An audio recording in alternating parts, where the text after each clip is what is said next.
നമ്മ ഇന്ന് പറയാൻ പോണത് നമ്മുടെ ഓട്ടത്തിനെ കുറിച്ചാണ്. ഞാൻ 4ാം ക്ലാസ്സിൽ പഠിക്കുമ്പോൾ ഗായ്സ് ഞാൻ ആ ഒരു വിഷയമായിട്ട് പറയാമെന്ന് വിചാരിച്ചേ. 4ാം ക്ലാസ്സിലുള്ളപ്പോൾ എനിക്ക് ഓട്ടം ഭയങ്കര കുറവായിരുന്നു. 5ാം ക്ലാസ്സിലെത്തിയപ്പോൾ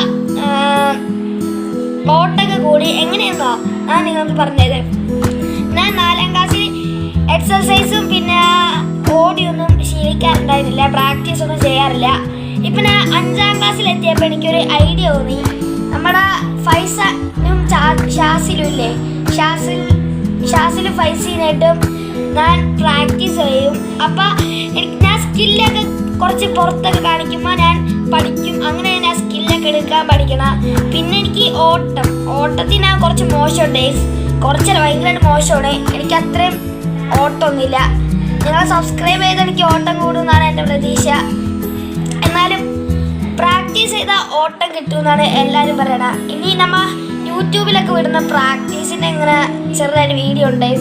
അപ്പം ഞാൻ പ്രാക്ടീസ് ചെയ്യുമ്പോൾ എനിക്ക് ചെറുതായിട്ട് ഓട്ടം കൂടുന്നുണ്ട്. ചില സമയത്ത് ഓട്ടം കുറയാറുണ്ട്. കാലത്തൊക്കെ എനിക്ക് ഓട്ടം കിട്ടാറില്ല, അതാണ് പ്രശ്നം. പിന്നെ ഫൈസാനി എപ്പോഴും എന്നോട് പറയാറുണ്ട് ട്രെയിനിങ് ചെയ്യണമെന്ന്. ഞാനും അപ്പോൾ ട്രെയിനിങ് ചെയ്യാൻ നോക്കും. പിന്നെ ഗൈസ് ഞാൻ 5ാം ക്ലാസ്സിലെത്തിയപ്പോൾ എക്സസൈസ് ഒന്നും ചെയ്യാറില്ല. ഞാൻ 4ാം ക്ലാസ്സിൽ എക്സസൈസ് ചെയ്യാറുണ്ട്. ഇപ്പം ഞാൻ ചെയ്യാറില്ല. ഇത്രയും പറഞ്ഞ് ഞാൻ